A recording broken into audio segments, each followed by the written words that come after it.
ভাতিজা দেবরে চাচা ওই যে হবিগঞ্জে নতুন স্টেডিয়ামটা আছে না ওইটার মধ্যে চাচায় 3 জন ফিলার লিয়ে খেলতাম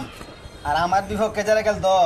50 জন 60 জন লিয়ে খেলতো আইসো বানাস হ্যাঁ আইসো বানাস সব বনাস এরপরও চাচার সাথে এরা পারতো না আইসো বানাস আমি একলার দিতাম গোলকি আর একলার দিতাম হইলো বেগি আর আমি চাচা একলাই ওই আস্থা মাঠ উড়াই দিতাম আইসো বানাস এবেলা বয়সটা আসলো কম বুঝছি এবেলা ছোটো মুটো আসলাম আর উড়াই দিতাম আর এখন তো বয়স হয়েছি গিয়া খালি এটা না আমার এই খেলা দিক কে জানো নি ওই বাংলাদেশের জাতীয় খেলা আছে না ওইটার মধ্যে ফোন দেওয়ার নিচে আমারে যাইতাছিলাম না অনেক লুক টুক লাগাই নিছে নেওয়ার পরে 1900 সালে বাংলাদেশের এই ইন্ডিয়া একটা ফুটবল খেলা আসলো জানো নি তুমি জানো ওইটার মধ্যে সাসারে 10 নম্বর জার্সি দিছে আইসো বানাস হ্যাঁ আইসো বানাস সব বানাস এরপরে কি ধরছি ইন্ডিয়ারে একলা ওই গোল দিয়ে উড়াইলিছি